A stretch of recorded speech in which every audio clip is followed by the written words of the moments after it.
Hey everyone, my name is Simpsy. How you all doing? Welcome back to some more Hearts of Iron 4 here today on the channel.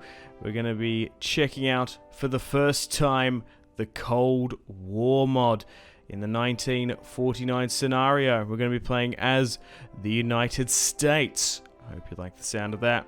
We're going to be playing as the man, the myth, the legend, Harry S. Truman. And I can't wait to see how this campaign progresses under his presidency. We're going to be going with historical AI focuses off just to spice things up. Let's get stuck in.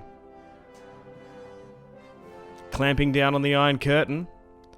And I probably going to have to mute this song and skip it because although it's an absolute banger, I'm pretty sure it's copyrighted. So let's get stuck into this campaign. Now, some people aren't the biggest fan of the UI. I actually don't mind it. It gets a little bit to get used to, but this is how the world is set up. NATO isn't officially a faction on the map as what you consider the Comintern or the Allies are in OG Hearts of Iron. It's a defensive alliance, obviously. We've got so many options here. Wowee. So I've decided to go with historical off. Obviously there are sort of story beats due to the focus trees of various nations, so we're going to have to deal with the crisis in the Korean Peninsula, we're going to have to deal with the Vietnam War, but turning it off, there might be some additional conflicts out of nowhere. Could you imagine if there's a proxy conflict between Australia or New Zealand? That's what I want to see. Or potentially Italy splits into Greece, Turkey, and the United States, and the Soviet Union fighting a proxy battle between the two, gaining influence through various intelligence agencies. So it's going to be a little bit different this one. Check out the tech tree. It's kind of crazy. The real life images look fantastic, and this goes all the way to 95. I think for this series, if we could get to the early 2000s, that would be fantastic, but we'll just have to see. Well, we'll try and get to a point where we're strong enough and built up enough to have a hot war with the Soviet Union, maybe later on in the campaign, once some of the middle to smaller nations have either picked a side, and once we're at a strategic readiness and sort of overpower bearing over the Soviet Union, we'll try and liberate those countries in and around the Iron Curtain. So, as we're playing as the US, we want to have a nice, strong, technical Air Force, Navy also as well. But look at this helicopters here. This is absolutely insane. We've got some Predator Reaper drones there. We've also got the Abrams. I don't even know where to start. I'm assuming we just try and go for one with just the least amount of days in industry and electronics. So we'll try and upgrade the United States computing industry. We've even got appliances here. We've even got a lot of new resources as well with food. So it's going to take a little while for me to get my head around and comprehend this mod. It's like learning Millennium Dawn for the first time, I suppose. Because various buildings consume resources, and then you need, obviously, resources to fill that capacity as well. We've also got the space race as well. Hopefully we can land on the moon first and not have an alternative timeline like that Apple show, whatever it's called. I heard it's not very good, but I could be wrong. Some people don't think. I don't know. I just don't think people are massive fans of alternative history shows. I didn't mind Man in the High Castle, but people controversially don't like that show, I suppose. Alright, let's try and upgrade the M1s. So we've got petrochemicals for our fuel resource. Light materials instead of aluminium. We've got food as a resource as well. which is really quite nice, like the consumption. Rare earth metals as well. Nuclear material, and then the electricity consumption of that. And here's all the infrastructure as well that feed into each other, which is quite extensive, as things consume petrochemicals, food and electricity, for example. Here are some of the basic templates as well. We don't want a mass infantry army. We wanted them to be highly specialized and still have a decent amount of artillery and tanks. Oh my god, we got WMDs here as well. We've got the UN Security Council. And what else have we got here as well? Well, that's pretty much it. Looking at the states at the moment, 53 battalions, 21 main battle tanks, 20 infantry. Haven't got many infantry fighting vehicles. Still got some Shermans, but we're currently at the height of our production and efficiency coming out of the end of the Second World War. And we're going to fire things back up. So, what's our fleets looking like? We've got 2 fleets at the moment. 18 carriers, couple battleships, destroyers. I think we want to try and really increase our destroyer capacity. And is there any sort of overseas territory that we directly control from the here? Okay, so we are obviously guaranteeing the independence of Germany. What's going on here down in Australia? Ben Chipley. Okay, so we have forces in Allied occupied Japan. Eventually we'll try and get them into NATO. South Korea, North Korea aren't at each other's throats just yet.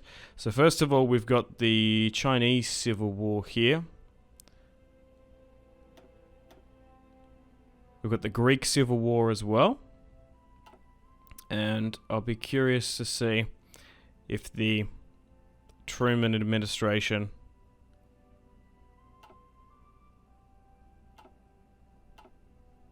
sends an abundance of military aid to either side. So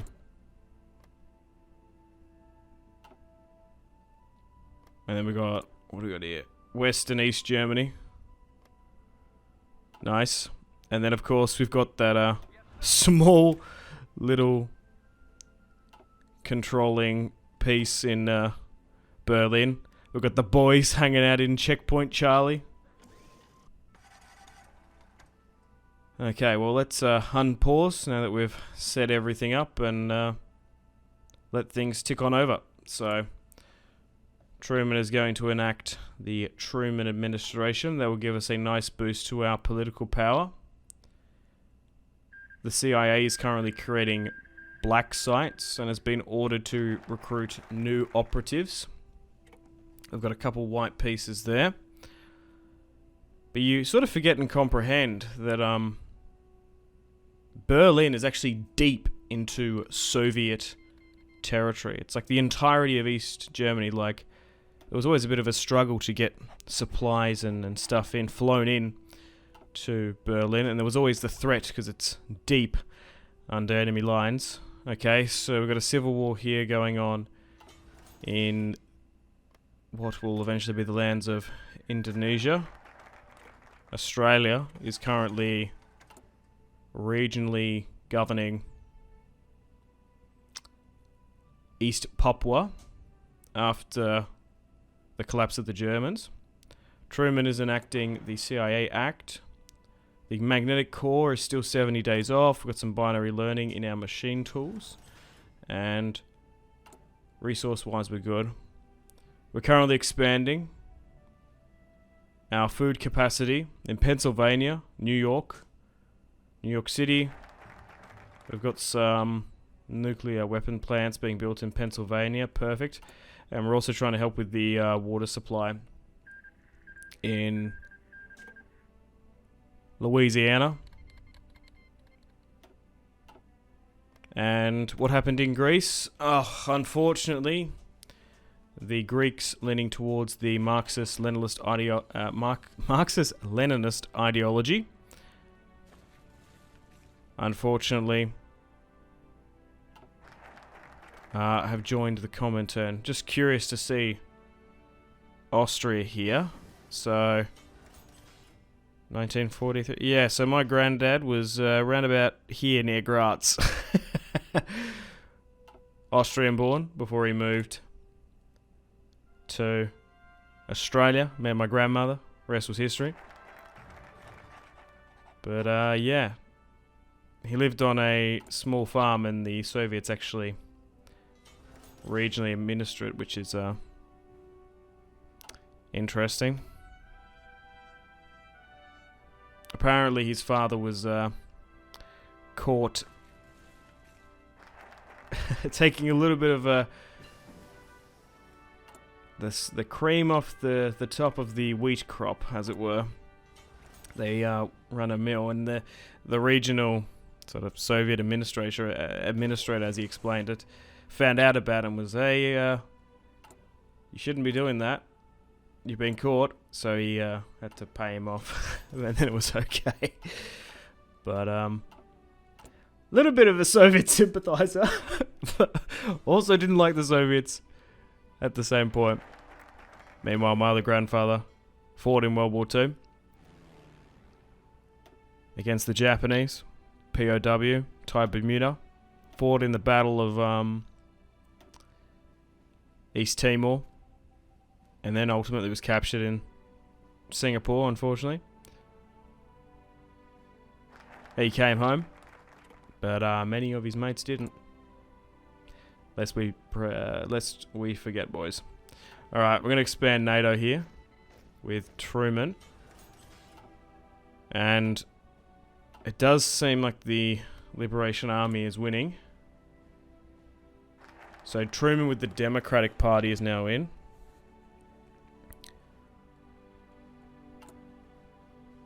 Alright. He's going to initiate the Defense Act of the 1950s. And the French Union is its own faction. Interesting. Because Austria is like partitioned as well, like Germany. You tend to forget that. That was controlled by the French, the British, and the Soviets.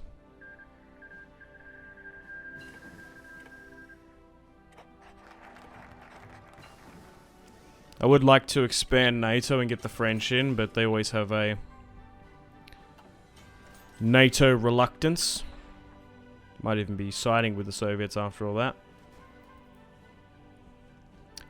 Okay, so Truman at the moment being a little bit passive as we hit the 1950s. Focusing on the housing situation in America with the aforementioned act, but is yet to send any foreign volunteers into the Chinese conflict. The Greek conflict is over. Unfortunately, communism won and they've joined the Iron Curtain. Germany has been yet to be reunified. And there's been a white peace now. And where has China ended up? Okay, so Mao Zedong has taken mainland, and the rest of the fleeing Chinese government have landed in Taipei. Although Japan technically occupied it. And we were kind of watching over them. I guess they allowed it. We do have control of Okinawa down here and some military bases. So 74% stability, 83% war support, 4 million manpower. We want to try and extend that, of course. And there are some sparks flying in Vietnam, but apart from that, still keeping a watchful eye. Okay, so now that the war in Germany is now over, it's probably not a bad idea to reintegrate Germany into the Western economy. After that has been successfully completed, Truman is opting for the containment policy. Oh, nice. We've got some agency pills there. Okay. Multiple wars still going on in Indonesia. But this is going to be a different style of pace for a normal Hearts of Iron game, even on Road to 56 mod, and vanilla to some extent. There's not going to be huge, full-on clashes between factions, you would imagine, compared to if the Axis, the Allies, or the Co-Prosperity Sphere, or potentially the Rome Protocol sort of battled it out. There's going to be obviously a bunch of small proxy conflicts. And Turkey has joined the Comintern as well. Oh no.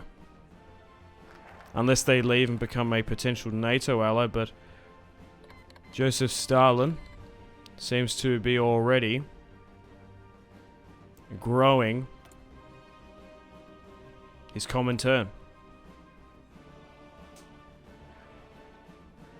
Okay, Truman is opting for Internal Security Act. So the French are technically skirmishing in Vietnam at the moment. Okay. Oh, here we go. We've got a bit of development here. So, here we go. North Korea has attacked the South and they're in their own faction. And instantly, Truman has decided to pivot to Asia. After seeing the fall and change of government in China, he's opted to send a whopping 14 divisions to Korea.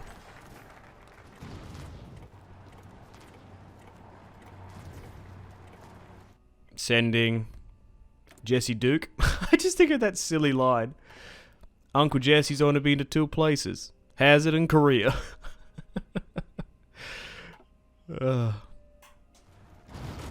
Okay. So, fierce fighting is happening on the peninsula, and we have our first proxy fight. Even though there's a abundance of American boots on the ground. Not more of a, it's a full-on conflict. Alright, so let's try and hold them. So, the UK, the Philippines, South Africa, sending volunteers, nice. Oh, we've got to watch out for the legacy of the armistice here. Let's hope no flares come up in the Levant. Oh, okay. Well, unfortunately, we don't have air supremacy over the peninsula. Oh, who could that be? Oh, these North Korean fighter pilots are exceptionally doing well in the air. In these MiGs. I don't know if you can tell by my sarcasm. Oh, are they speaking Russian? That happened in real life. Just spray a North Korean flag on the MiG. She'll be right. They won't notice. Okay, so we've got to be careful of the Soviets. They seem to have decent air supremacy over the top. We should be okay once we move on over and can maybe commit more forces. We seem to have pushed them back slightly. But now we've got logistics coming from Japan. I'm sure we can replenish and repair back in Japan if we need to. But look, never fear. The British are here with their main armament tank. And we're going to try and push to Pyongyang, boys. As we're fighting the DPR in the streets of Seoul. Now, ultimately it led in a stalemate, and historically, Korea is still split today. Hopefully we can have an alternate timeline and ultimately win, uniting the peninsula for the south. But a little bit back and forth at the moment. 14 divisions landed.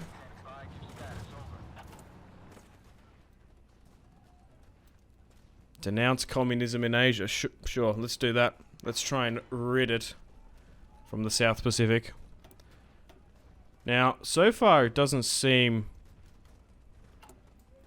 that the People's Liberation Army, the government hanging out in Beijing, is sending overly too much. Okay, so the US are currently trying to increase their special forces improvement skills. They're getting better quality electronic decryption and diesel electronic trains as well. Although they have them technically, they're just being improved. How are we going logistics wise as well? We should have a decent stockpile, as we didn't send anything to Nam or mainland China just yet. So the French are currently fighting the Vietnamese, and that is not good. The aggressor has lost less, even though we're on a decent counter-offensive here. We still don't have air supremacy though, which is concerning. We are contesting it.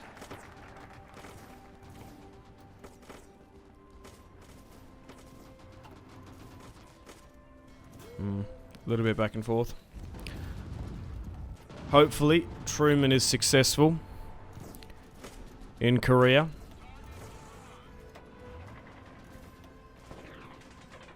It'd be a great show of strength. Alright, February 1951. Still incredibly early days in this campaign. But so far, since the US forces landed in South Korea, they've managed to push the DPR back. And Truman, with the help of Congress, has managed to approve more budgetary spending in the Philippines, Indonesia, Japan, and in Korea as well. Okay, April now. Still a little bit of skirmishing. The Air Force is brutally fighting an air war, and we've actually got it back in a nice green air supremacy for the first time. War support is going up slightly. And we have the option to send money and guns to the French Republic to help them out in before we get involved. Okay, so they're fighting some small pockets in South Nam. No other wars have erupted. Indonesian war still going on. Where's that exactly? Okay. There's various powers trying to rival for control in Indonesia. Okay. So, we're going to go with the Social Security Act. And we're going to get some fully tracked tanks by the look of it. Stalin is still the leader. Just sort of curious to see what else is going on. But bringing in Greece and Turkey into the Warsaw Pact, essentially, is a massive coup for the Soviets. Okay, we're currently expending... Okay, Truman has well tried to help out Italy, expanding funding for electrician programs. But unfortunately, we've been thrown back a bit here. We were doing decent on the offensive. I'm not entirely sure why. Oh, wow. 1 million lost? I feel like there's some silly stuff going on here. We have lost 2 full divisions of Americans, which is going to be incredibly concerning on the home front. But it's nearly like we're deliberately losing. Because we did in real life. Obviously, there was a stalemate. And lost badly. Particularly in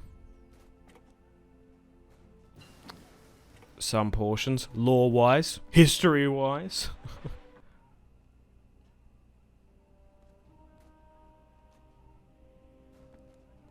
Okay. So, Operation Vulture is now kicked off. Although there's been a bit of a stalemate on the Korean border here. Truman launching into Nam is incredibly ambitious. And seems to have left the Koreans to their own devices. That's an absurd play by him, but we're actually fully at war.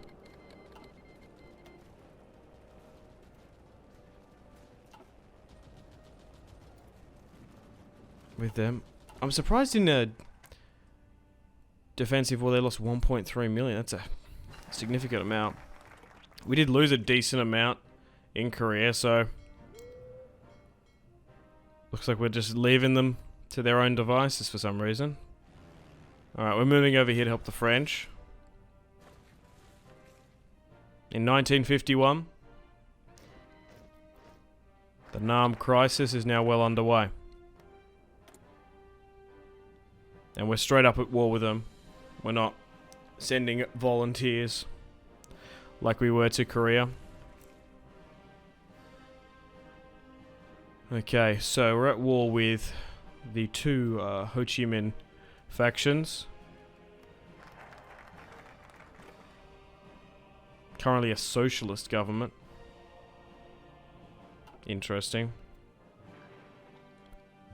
Gotta watch out for the French. Oh, what's this?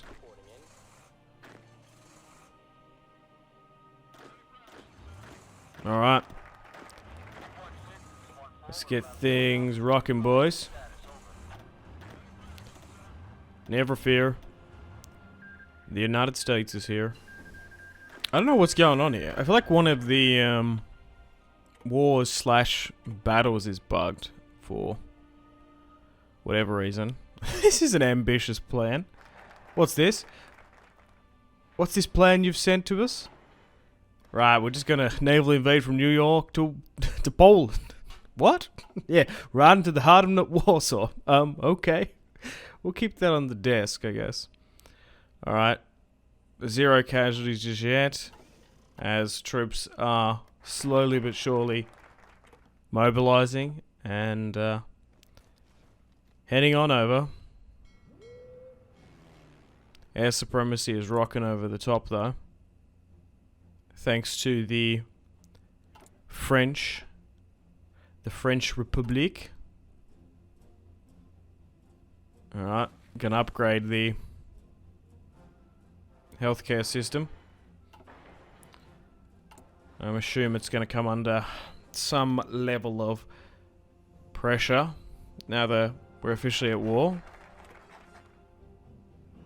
Oh, here we go, the Korean drafts. Yeah, so maybe technically it was like throwing us there. Although they had air supremacy, I felt like the army was doing the right thing. But 1.3 lost? Yeah, I guess this is more down the historical path. So maybe you need to be on the brink of defeat before we can officially land and go against the DPR. Because Seoul's been taken now. And the South Koreans are incredibly on the back foot.